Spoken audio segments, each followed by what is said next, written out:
Well, with the NFL officially over for a while, time for me to start getting into details on my other sport, and that would be tennis, the sport that I know even more about than football. James Krishnarik here with another live podcast of Real Steel Sports. Anyways, I was talking about tennis.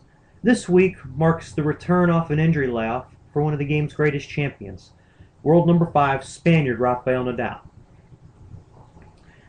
I know he's not scheduled to play a singles match in the tournament in Vina del Mar in Chile. However, he did score a doubles win on Tuesday with Argentine Juan Monaco, a 6-3-6-2 over second seeds Franistek Cermak and Lucas Deluy. Now, a lot of people are interested in how Nadal's knee is going to rebound, because in his knee, he had a partially torn patella tendon.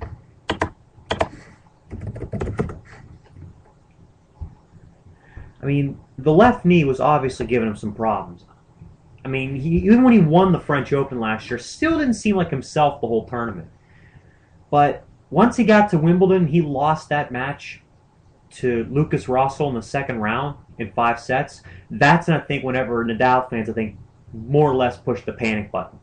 And since then, he's not played. He didn't play since Wimbledon last year, and his ranking dropped from 2nd to 5th.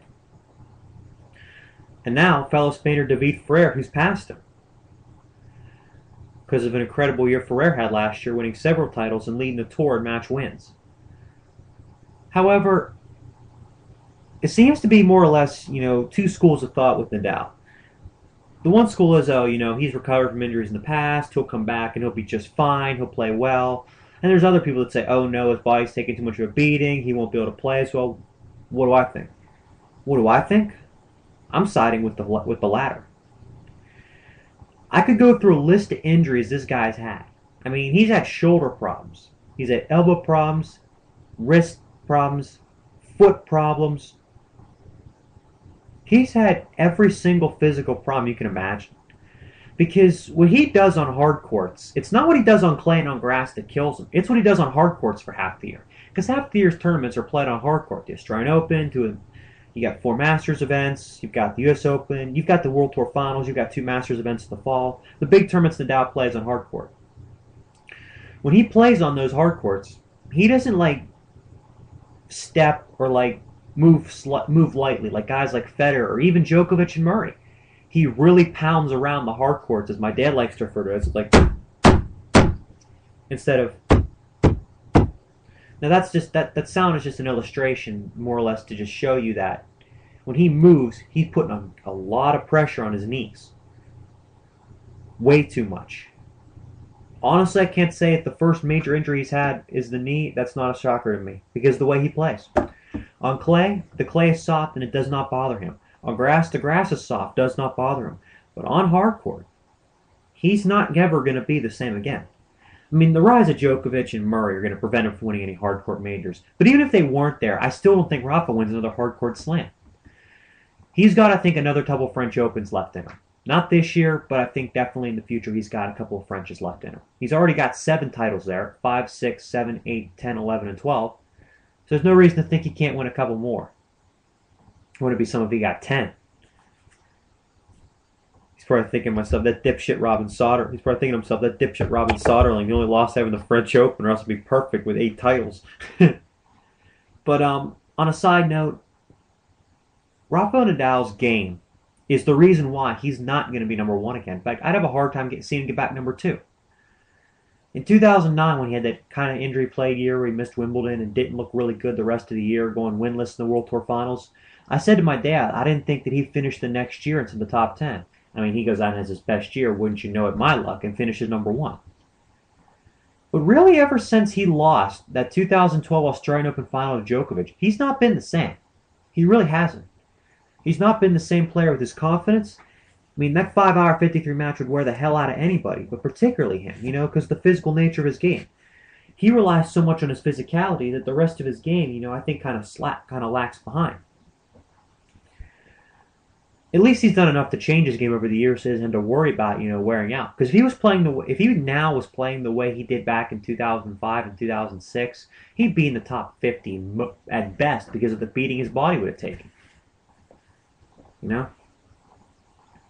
I think of it like this. What do I think the future holds for Rafa? Well, he's already number 5 in the world. He's got clay court titles to defend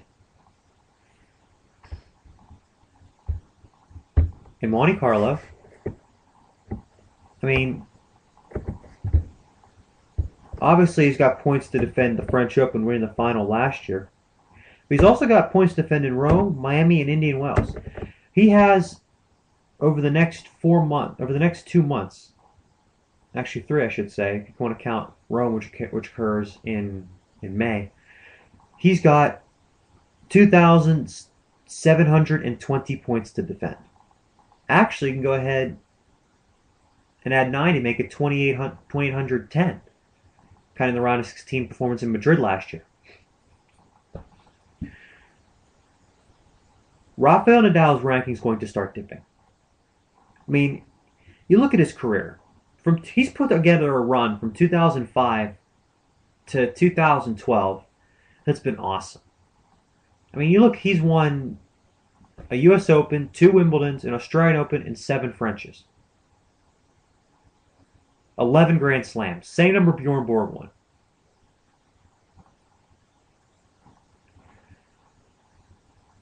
But I seriously think that the way he treats his body is going to start to wear down. It is. It's going to start to wear down on him. It already has. The patella tendon is not just an injury that you can just get over and move on. It's going to be hard for him to really make the cuts in the tennis court to go after the ball like he does. Because what a lot of people don't give tennis players credit for is they see a stat and say, oh, they only ran like a mile and a half during a match. Well, that's not just like normal running. That's, stop, start, accelerate kind of runs. Where you're full speed. That's pretty much a mile and a half of running at your fastest. So, tennis players, I've always said, are not given enough credit. I'm always going to stick by that because I'm one myself. But anyways, even unbiased, I think I'm getting enough credit. But still, cutting on that knee is going to be damn near impossible. It is. It's going to be almost impossible for him to make his cuts and stop and start and then stop and then start again. It's going to be tough for him to do that. The patella tendon is a sign that more injuries are on the way. I mean, you look at Rafa Nadal. He's 26. He's going to be 27 in May. That's when Bjorn Borg's body started to go down. And Bjorn Borg was a lot the same way. Wore himself out. Meanwhile, guys like McEnroe and Connors and Lendl paced themselves throughout their career. And you look at what they did. They may not have won as many majors as Borg, but they won more titles, more finals, and,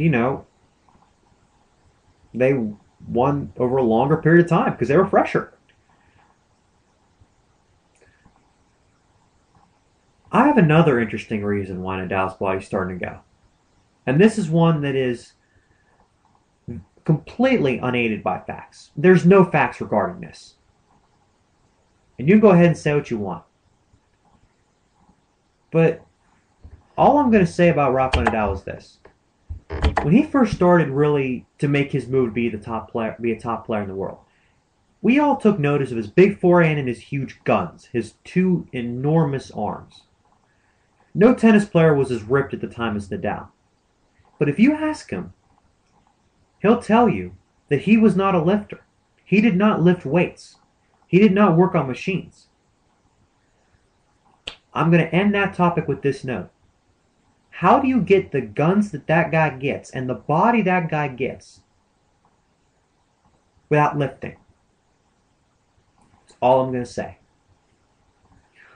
But on a side note, but also more or less talk about it for this future coming up. I mean, Nadal has a couple weeks to get ready for the big events in Indian Wells, Miami. 2 hardcourt events I really don't see him doing very well in. I mean, he's now the 5th seed. It's not like the 2nd seed where he's going to get a half-decent draw through to the semis. He's the 5th seed. He's going to be playing some high-ranked players in the earlier rounds. They're going to be hungrier. And he's not going to have that same aura of invincibility he had a year and a half ago. People are going to look at him as quite vulnerable. And it's going to take a long time for him to really get back up to strength, even if he does. That knee injury really has hurt him, I mean, I finally watched enough bits and pieces of the Lucas Russell match at Wimbledon with him, where he lost to Nadal. Well, he beat Nadal in 5 sets. And the more I see it, the more I realize, you know what? Nadal was hampered in that match. He wasn't his best. He wasn't full strength. He wasn't even playing as well in the first round. He wasn't moving well.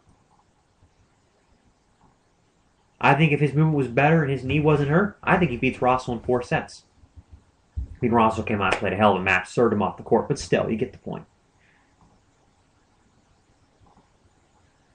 All I'm going to say about Rafa is predictions for this year. I do not believe he wins a slam. I think he'll win a clay court Masters event, probably Monte Carlo, because no one really plays that one, and he's owned that thing for years. I mean, he's won Monte Carlo 8 times in a row. To win a title 8 years in a row, that's pretty damn impressive. No one's ever done that. That's Haley's Comet stuff. That doesn't happen. But he'll probably win that title, make it 9 in a row there. I see him playing okay at Rome and Madrid. Not winning the title, but I just see him, playing better there. And the French Open, I say he'll at least make the semis, but he won't win the title. We're going to see history made this year. And, prior to Roger Federer coming on tour, Agassi, Budge,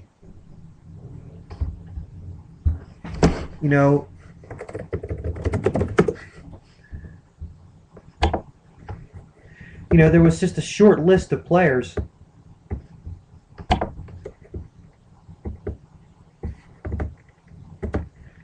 who had done it, You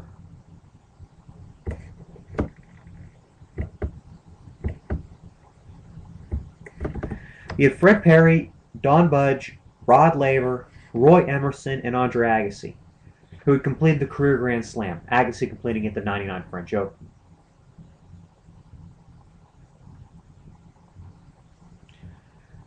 Federer, of course, completes it winning the French 2009, and Nadal completes it winning the 2010 U.S. Open.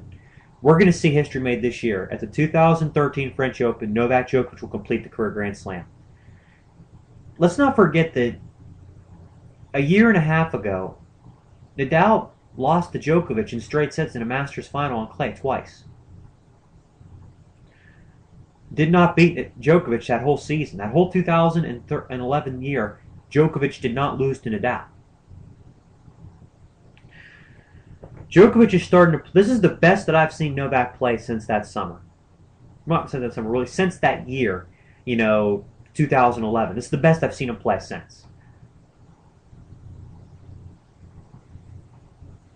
And sorry, but a Rafa Nadal at less than 100% versus Novak Djokovic on the clay at the French Open, I got to give the edge to Novak. Rafa can beat guys, outside the top 5, playing at maybe 90% of his full capacity. There ain't no way in hell he beats Djokovic. In fact, I think Federer could take him out at the French. If Federer played a smart match and wasn't stubborn and played Nadal the way Nadal's been ailing, even if Nadal gets a full season of clay court preparation in, get a little slight edge to Federer. So here's how I look at it. Nadal wins Chile, doesn't do well in the hardcourt Masters, wins Monte Carlo, plays okay, plays in Madrid and Rome, gets the final or the semis of the French Open at least, has an okay year the rest of the way, normal top 5 player year, and I say he finishes the year where he's ranked right now. I know coming back off a patella tendon, but seriously, it's not like he partially tore a ligament. He tore a tendon. That's worse. But anyway, that's just my take on it. Like it or hate it, And remember what I said earlier. He didn't lift weights, but he's got a weightlifter's body. And I want you to think about that.